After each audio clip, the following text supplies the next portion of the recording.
नमस्कार, ईटीवी के विशेष कार्यक्रम ग्राउंड जीरो से में आपका स्वागत है। मैं मनोज आज आपको लिए चलता हूं बेरमो और गोमिया विधानसभा क्षेत्र। तो आइए चलते हैं बेरमो और गोमिया विधानसभा क्षेत्र और जानते हैं इस क्षेत्र की ज़मीनी हकीकत को ग्राउंड जीरो को।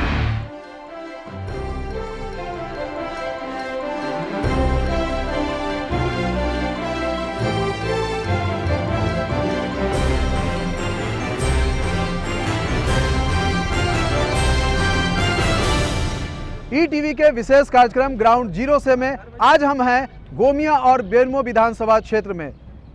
हम इस क्षेत्र की ज़मीनी हकीकत की पड़ताल करेंगे, जानेंगे पिछले 14 सालों में इस क्षेत्र का कितना विकास हुआ है, किन किन समस्याओं को झेल रहे हैं यहाँ की जनता, इन सारे चीज़ों की पड़ताल करते हैं। आइए देखते हैं एक रिपोर्ट। गोमिया और बेरमो विधानसभा क्षेत्र का हाल। गोमिया को सुरक्षा के लिहाज से अति संवेदनशील माना जाता है। यहाँ इंडियन एक्सप्लोसिव फैक्ट्री है जहाँ से बारूद की सप्लाई होती है। गोमिया की चर्चा चर्चित झुमरा पहाड़ के बगैर आगे नहीं बढ़ सकती है। यहाँ का झुमरा पहाड़ बिहार, बंगाल और ओडिशा के सीमावर्ती क्षेत्रों में फैला हुआ है, लिहाजा इस इलाके को नक्सलियों की शरण स्थली के रूप में भी जाना जाता है। गोमिया की बड़ी आबादी कृषि पर निर्भर है, लेकिन सिंचाई की व्यवस्था नहीं होने से यहाँ पलायन एक बड़ी समस्या बन चुकी है। गोमिया में एक भी अच्छा कॉलेज नहीं है, लिहाजा इंटर की पढ़ाई के बाद छात्रों को दूसरे प्रदेशों में जाना पड़ता है। उग्रवाद प्रभावित गोमिया में स्वास्थ्य व्यवस्था की हालत बेहद दयनीय है। शहर से निकलते ही इस इलाके में नक्सलियों का खौफ महसूस किया जा सकता है। हालांकि झुमरा के आसपास सीआरपीएफ और जिला बल का कैंप बनने से लोग सुकून जरूर महसूस कर रहे हैं, लेकिन रोजगार के साधन नहीं होने से लोग परेशान हैं। यहाँ चुनाव में विकास सबसे बड़ा मुद्दा बना है। अब नजर डालते हैं गोमिया विधानसभा सीट की राजनीतिक स्थिति पर। गोमिया सीट अनारक्षित। गोमिया सीट पर कुल प्रत्याशी 14। भाजपा माधवलाल सिंह, झामुमो योगेंद्र प्रसाद महतो, कांग्रेस विनोद कुमार जायसवाल, जेवीएम मनोज गुप्ता। मतदान केंद्रों की कुल संख्या 303। वोटरों की कुल संख्या 2,54,161। पुरुष वोटरों की संख्या 1,34,513। महिला वोटरों की संख्या 1,19,647। 18 से 19 वर्ष के नए मतदाता 14,151। बेरमो की सबसे बड़ी समस्या है प्रदूषण, बिजली की कमी और लचर स्वास्थ्य व्यवस्था। अहम बात है कि बेरमो की सीटिंग विधायक राजेंद्र सिंह खुद सूबे के ऊर्जा और स्वास्थ्य मंत्री भी हैं, फिर भी यहाँ के हालात में सुधार नजर नहीं आ रहा है। बेरमो में बड़े बड़े स्वास्थ्य केंद्र तो जरूर बना दिए गए हैं, लेकिन डॉक्टरों की तैनाती नहीं हुई है। नए भवनों में अस्पताल शिफ्ट नहीं किए गए हैं। बेरमो में टीटीपीएस और सीटीपीएस नाम से 2 पावर प्लांट है, फिर भी यहाँ के लोगों को 24 घंटे में बमुश्किल 8 घंटे ही बिजली मिल पाती है। अब नजर डालते हैं बेरमो विधानसभा सीट की राजनीतिक स्थिति पर। बेरमो सीट अनारक्षित है। बेरमो सीट पर कुल प्रत्याशी 12 है। कांग्रेस राजेंद्र प्रसाद सिंह, भाजपा योगेश्वर महतो बाटुल, जेवीएम काशीनाथ सिंह, झामुमो हीरालाल मांझी। मतदान केंद्रों की कुल संख्या 297। वोटरों की कुल संख्या 2,86,216 है। पुरुष वोटरों की संख्या 1,53,117 है। महिला वोटरों की संख्या 1,33,097। 18 से 19 वर्ष के नए मतदाता 16,105। साल 2005 में गोमिया विधानसभा सीट के लिए हुए चुनाव में भाजपा के छट्टू राम महतो ने निर्दलीय प्रत्याशी माधवलाल सिंह को 3,442 वोट के अंतर से हराया था। लेकिन 2009 के चुनाव में माधवलाल सिंह को कांग्रेस ने मैदान में उतारा और माधवलाल की जीत हुई। उन्होंने आजसू के योगेंद्र प्रसाद को 8,303 वोट के अंतर से पराजित किया था। इस बार माधवलाल भाजपा की टिकट पर मैदान में है, वहीं आजसू के योगेंद्र प्रसाद इस बार झामुमो की टिकट पर मैदान में है। बात करते हैं बेरमो सीट की। 2005 में हुए चुनाव में भाजपा के योगेंद्र महतो ने कांग्रेस के राजेंद्र प्रसाद सिंह को 9,461 वोट से हराया था, लेकिन 2009 के चुनाव में राजेंद्र सिंह मजबूत होकर उभरे और उन्होंने भाजपा के योगेंद्र महतो को 6,611 वोट के अंतर से हराकर इस सीट पर कब्जा जमा लिया। गोमिया और बेरमो विधानसभा सीट के लिए तीसरे चरण में 9 दिसंबर को वोट डाले जाएंगे। इस रिपोर्ट में आपने देखा गोमिया और बेरमो विधानसभा क्षेत्र की ज़मीनी हकीकत से रूबरू हुए, यहाँ की जन समस्याओं से आपने देखा कि पिछले 14 सालों में इस क्षेत्र का कितना विकास हुआ है। आइए अब चलते हैं मतदाताओं के पास और उनसे बात करते हैं, जानते हैं किन समस्याओं से वो रोज दो चार हो रहे हैं। लेकिन लेते हैं उसके पहले एक छोटा सा ब्रेक।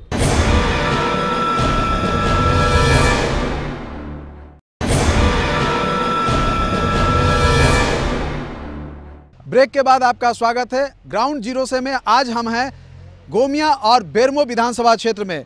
अभी हम बेरमो विधानसभा क्षेत्र में हैं। अब तक आपने यहाँ के वस्तु स्थिति को जाना, यहाँ की भौगोलिक और ऐतिहासिक स्थिति को जाना, यहाँ के राजनीतिक स्थिति को जाना, स्टोरी के माध्यम से लोगों की जन समस्याओं को सुना, उनके मुख से मतदाताओं की आकांक्षा और इच्छाओं को जाना। आइए अब हम बात करते हैं यहाँ के जनप्रतिनिधियों से, उनसे जानते हैं कि इस क्षेत्र के विकास के लिए उनकी पार्टी ने क्या कुछ किया और इस चुनाव में क्या वायदे लेकर के वो जनता के बीच जा रहे हैं और किन वायदों को लेकर के जो जनता के बीच जा रहे हैं उससे इन्हें कितना भरोसा है कि इन्हें जनता वोट करेगी। सबसे पहले हमारे साथ है यहाँ पे भाजपा के प्रखंड अध्यक्ष अजय शर्मा जी। अजय शर्मा जी, आप बताइए, अगर हम मुद्दों की बात करेंगे बेरमो प्रखंड के, बेरमो विधानसभा क्षेत्र के, तो यहाँ पे मुद्दे क्या हैं और आप किन मुद्दों को लेकर जनता के बीच जा रहे हैं? सबसे पहले तो सर ईटीवी को धन्यवाद कि आपने यहाँ की जन समस्याओं को उठाने के लिए और यहाँ के लोगों के बीच में आपने आने का प्रयास किया।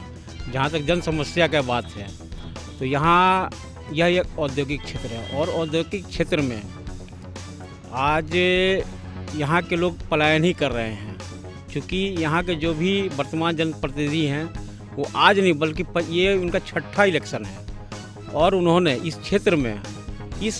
क्षेत्र के लोगों को विकास करने के लिए किसी भी तरह का कोई कार्य नहीं आज तक किया है। जबकि यह औद्योगिक क्षेत्र कोयला पर आधारित है, ऊर्जा पर आधारित है, इनको यहाँ काम करना चाहिए था, लेकिन इन्होंने यहाँ के लोगों के लिए और ख़ास करके यहाँ के अगल बगल के जो ग्रामीण क्षेत्र हैं वहाँ के लोगों के लिए किसी भी प्रकार का कोई भी कार्य इन्होंने नहीं किया है। अगर इन्होंने कोई कार्य किया है तो बतावे कि कौन सा कार्य किए हैं। आप बताइए कि इस क्षेत्र के विकास के लिए आपके पास क्या ब्लूप्रिंट है? आप किन चीज़ों को लेकर के जनता के पास जा रहे हैं? क्या बता रहे हैं जनता से? आखिर क्या वायदे कर रहे हैं? हमारा कोई वायदा नहीं है, मेरा काम है करके दिखाने का इरादा।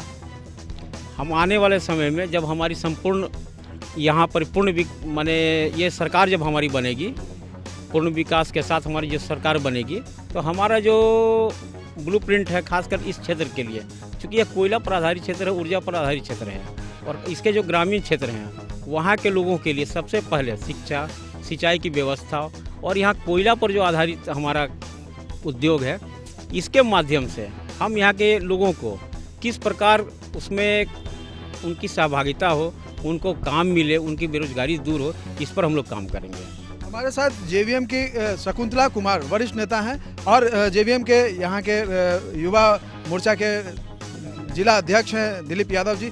इनसे पूछते हैं, अगर हम बात करेंगे इस क्षेत्र के विकास को लेकर के, तो आप लोगों के पास क्या ब्लूप्रिंट है इस क्षेत्र के विकास के लिए? क्या कुछ आप लोगों ने सोचा है? सबसे पहले तो यहाँ जो पलायन हो रहा है रोजगार के लिए, ये कम उम्र के लड़के हैं, ये दूसरे प्रदेशों में जाके काम करते हैं, उनके लिए रोजगार मुहैया कराना ज़रूरी है।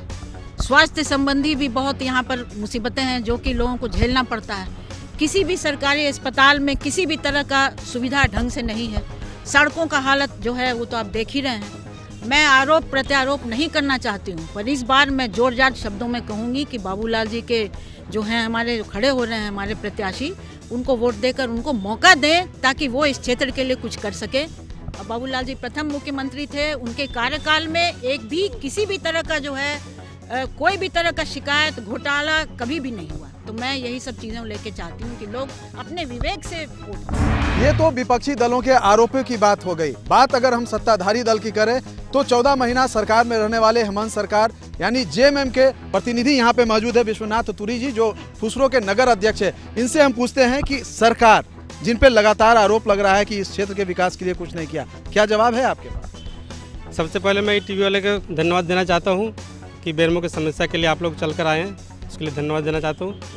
हमारे युवा मुख्यमंत्री जी ने जो 14 माह में जो कार्य किए हैं वो पिछले सरकार में नहीं किए थे। और रही बात सरकार की, तो वर्तमान में बहुत कम समय में सरकार रही। इससे पहले बीजेपी की सरकार थे, तो बीजेपी की सरकार से ही भ्रष्टाचार शुरू हुआ था। उस समय की बात है जिस समय बीजेपी राजसू के गठबंधन था, उस समय G5 के नाम से सरकार बनाने के लिए 5 विधायक यहाँ से अपहरण करके जयपुर वगैरह ले गए थे। तो भ्रष्टाचार शुरू से शुरुआत हुई थी। हम लोगों के में हमारे मुख्यमंत्री को केवल मात्र 14 महीना का समय मिला। उस पीरियड में हमारे मुख्यमंत्री ने बहुत सारे काम किए और मौका फिर मिलेगा तो हम लोग बहुत सारा झारखंड के लिए काम करेंगे। और रही बात बेरमो के लिए, बेरमो में हम लोग को प्रतिनिधि करने का समय मौका जनता ने नहीं दिया है और मैं जनता से अपील करना चाहता हूं कि एक बार हम लोग को मौका दे बेरमो से। तो झारखंड में जिस तरह से हमारे मुख्यमंत्री जी ने 14 महीना में विकास का काम किया है, फिर मैं कोशिश मैंने विकास का कार्य करने को मैं काम करूंगा। इस तरीके से देखते हैं कि राजनीतिक दलों के जो प्रतिनिधि हैं, जो प्रत्याशियों के प्रतिनिधि हैं, इनके अपने अपने दावे हैं। ये अपने वायदे कर रहे हैं जनता से। एक बार फिर जनता की अदालत में है, जनता क्या फैसला सुनाएगी ये तो चुनाव के मतदान के दिन तय होगा। लेकिन फिलहाल हम चलते हैं अपने सहयोगी ज्ञानेंदु के पास, जो गोमियो विधानसभा क्षेत्र में वहाँ के जनप्रतिनिधियों से बात कर रहे हैं। देखते हैं वो क्या कुछ कह रहे हैं, लेकिन लेते हैं उसके पहले एक छोटा सा ब्रेक।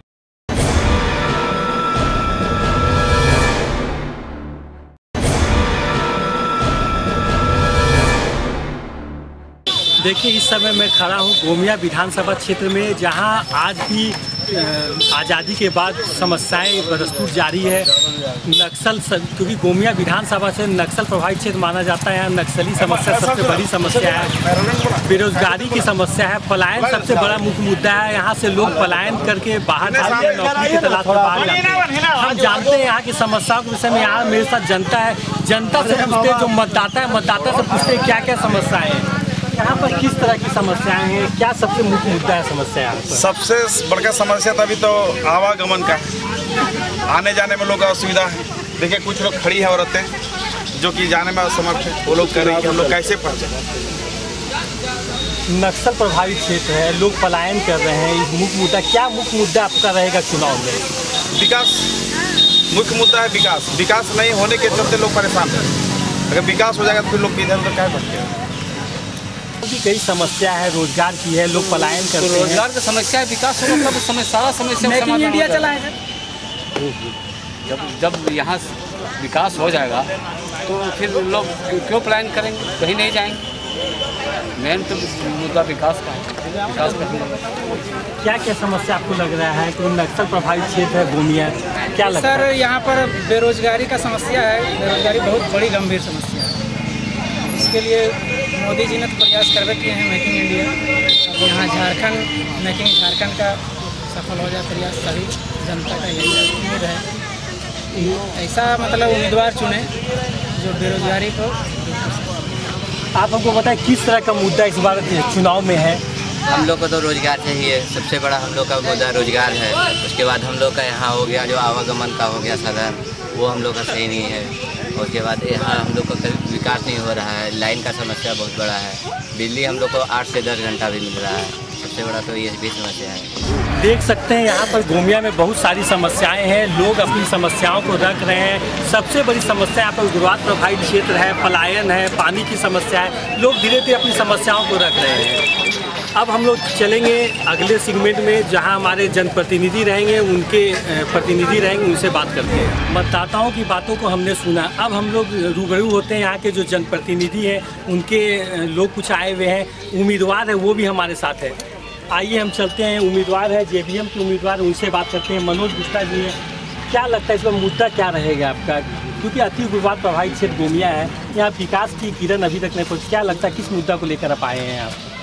देखिए, जहाँ तक मैं समझता हूँ और जहाँ तक मेरी पार्टी की जो नीतियाँ हैं कि झारखंड में नेताओं ने विकास की परिभाषा को तोड़ मरोड़ कर जनता के सामने पेश किया है। नेताओं ने ये बताने का काम किया कि एक आदत इंदिरा आवास, लाल कार्ड, वृद्धा पेंशन यही विकास है, जबकि मेरी पार्टी और मैं मानता हूँ ये विकास नहीं हो सकता, ये खैरात है। जिस खैरात को विकास का नाम देते हैं यहाँ की नेता, उन नेताओं को सबक सिखाने का काम करेंगे इस बार यहाँ की जनता। क्या लगता है कि यहाँ विकास क्षेत्र का विकास नहीं हुआ है? विकास देखिए, जो मूलभूत बुनियादी सुविधाएं हैं, बिजली, पानी, सड़क, शिक्षा और स्वास्थ्य, इन क्षेत्रों में जिस प्रकार विकास होना चाहिए उस प्रकार विकास नहीं हो पाया। आज हमारे क्षेत्र में देखिए, स्कूल तो कुकुरमुत्ते की तरह खुल गए हैं, लेकिन उनमें शिक्षकों की कमी, और जो भी शिक्षक है उनको खिचड़ी खिलाने और खिचड़ी खाने से फुर्सत नहीं है। बच्चे पढ़ते नहीं। हमारे बच्चे की शारीरिक स्थिति तो बढ़ती जा रही, दिन भी दिन एक दिन उनकी उम्र बढ़ती जा रही, लेकिन उनकी शैक्षणिक स्तर, उनका मानसिक स्तर जिस गति से बढ़ना चाहिए उस गति से नहीं बढ़ रहा है। इस पर किसी नेता का ध्यान नहीं है। मेरी पार्टी कहती है, मैं कहता हूं कि अगर झारखंड विकास मोर्चा सत्ता में आती है तो निश्चित रूप से जो बुनियादी शिक्षा का जो ढांचा है उसको बदलने का हम काम करेंगे। क्योंकि भाजपा और कांग्रेस के यहाँ शासन रहा है गोमिया में, उसके बाद भी क्या लगता है कि विकास हुआ है? देखिए, भाजपा वालों के कोई नीति सिद्धांत नहीं है। भाजपा वाले कहते हैं कि मैं अनुशासित पार्टी हूँ, हमारी पार्टी लोकतांत्रिक प्रणाली से चलती है। लेकिन मैं कहता हूँ कि जिस नेता को भाजपा ने यहाँ प्रोजेक्ट किया, उस नेता को आज से पहले 40 साल भाजपा वाले गाली दे रहे थे, उनको कोस रहे थे। आज अमित शाह के द्वारा, उनके अध्यक्ष के द्वारा उसी नेता को भाजपा में थोपा गया है जिसको भाजपा वाले नहीं चाहते थे। तो ये राजशाही नहीं तो लोकतंत्र कहाँ है? भाजपा में कोई नीति और सिद्धांत नहीं है। भाजपा का कोई लहर नहीं है। अगर लहर होता तो आजसू जैसे छोटे पार्टी से गठबंधन करने की क्या आवश्यकता थी उसे? भाजपा पर आरोप लग रहा है, उनके जनप्रतिनिधि क्या कहना है यहाँ पर विकास नहीं हुआ है? आरोप लग रहा है। सारी सुविधाएं हैं यहाँ, सारा विकास हुआ है। मेरे क्षेत्र में किसी तरह का कोई विकास वैसा नहीं। पलायन की जहाँ तक बात है तो मित्तल खुलने के बाद हम सौभाग्यशाली हैं कि आपको गोमिया विधानसभा क्षेत्र में ही मित्तल खुलने की बात आई। ये तो पूरे झारखंड में एक ये चिन्हित जगह है। ये हम अपने विधायक जी को धन्यवाद देते हैं, यहाँ के सरकार को धन्यवाद देते हैं उस समय कि उन्होंने ये गोमिया को ही चुना। और अगर ये खुल जाए, हम मोदी जी से भी आग्रह करेंगे, वो प्रधानमंत्री, उनकी सोच अच्छी है, उनका सोच है कि हम पलायन को रोकें और वो निश्चित यहाँ पर मित्तल को खोलने का काम करेंगे। मुखिया संघ के अध्यक्ष आप हैं, क्या लगता है यहाँ पर विकास हुआ है कि नहीं हुआ, ये हम कुछ बताइए। विकास हुआ है मुद्दा ये नहीं, विकास होगा कैसे? झारखंड में अब तक सरकार रही किसकी है? झारखंड की जनता पूर्ण रूप से दोषी है। झारखंड की सरकार दोषी नहीं है। जब तक एक पार्टी की, चाहे वो जेवीएम की बना ले, चाहे वो कांग्रेस की बना ले, चाहे वो झारखंड मुक्ति मोर्चा की बना ले, चाहे भाजपा की बना ले, जब तक पूर्ण बहुमत की सरकार नहीं होगी, कहीं से विकास की कोई परिकल्पना नहीं की जा सकती है। सीधा सीधी एक सवाल है और उसका जवाब है कि पूर्ण बहुमत की सरकार, चाहे वो जिस पार्टी की बने। आज पंचायत चुनाव हो गया झारखंड में, मुखिया से जनता की उम्मीदें थी, मुखिया सारे पूरे झारखंड के मुखिया फ्लॉप कर गए। तो क्या मुखिया दोषी हैं? नहीं, जनप्रतिनिधि दोषी नहीं है। हमें सरकार की ओर से किसी तरह का अधिकार नहीं मिला, किसी तरह की राशि विकास करने के लिए नहीं मिली है। और वही स्थिति झारखंड सरकार की भी है। झारखंड सरकार जब भी 2000 से लेकर के अभी तक लंगड़ी सरकार रही है। जब तक पूर्ण बहुमत की सरकार नहीं आएगी, किसी तरह की विकास की परिकल्पना नहीं की जा सकती है। न उग्रवाद का सफाया होगा, न अपराध का सफाया होगा, न विकास की कोई तस्वीर बनेगी झारखंड में। हमारे साथ जेएमएम के भी प्रतिनिधि हैं, उनसे भी जानते हैं आपकी सरकार रही है, विकास नहीं हुआ है, यहाँ पर समस्याएं बहुत है। क्या लगता है कौन जिम्मेवार है? जिम्मेवार यहाँ की जनता ही है, समझिए। एक तरह से अच्छे प्रतिनिधि को चुनते नहीं है, जिनके पास माने कि विकास करने की क्षमता हो। यहाँ आज़ादी से लेकर आज तक ऐसे दो व्यक्ति को यहाँ पर प्रतिनिधि करने का मौका मिला, जिनके पास राजनीति की परिभाषा जिनको मालूम नहीं है, वे लोग राजनीति कर रहे हैं, तो यहाँ का विकास कैसे हो? पलायन समस्या है, उग्रवाद प्रभावित क्षेत्र है, क्या लगता है जेएमएम भी यहाँ पर कुछ नहीं किया? जी नहीं, मैं छोटे छोटे उद्योग धंधों को जगह जगह पर ही करके और हम पलायन को रोकने का भरपूर प्रयास करेंगे। अब आप देख सकते हैं कि यहाँ पर जो मुख्य मुद्दा है वो पलायन के साथ साथ जो उग्रवाद प्रभावित क्षेत्र है। लेकिन सबसे बड़ी बात है कि यहाँ लोग चाहते हैं कि किसी झारखंड में किसी एक दल की सरकार बने, चाहे किसी की भी बने। अब 9 तारीख को जो वोटिंग होगा, उसके बाद 23 को मतगणना होगी, उसके बाद ही पता चल पाएगा कि किसकी सरकार यहाँ बनेगी और जो गोमिया का जो विकास होना है वो किस दल के द्वारा किया जाएगा। ग्राउंड जीरो से कार्यक्रम में आज हमने देखा बेरमो और गोमिया विधानसभा क्षेत्र की जमीनी हकीकत को, जाना यहाँ की जन समस्याओं को, सुना यहाँ के मतदाताओं को, उनकी आकांक्षाओं को, और ये भी जाना कि यहाँ जो प्रत्याशी हैं या उनके प्रतिनिधि है, जो राजनीतिक दल के नेता हैं, वो जनता से क्या वायदे कर रहे हैं। इस एपिसोड में इतना ही। हमें दीजिए इजाज़त। अगले एपिसोड में हम फिर मिलेंगे एक नए विधानसभा क्षेत्र में। तब तक हमें दीजिए इजाज़त। नमस्कार।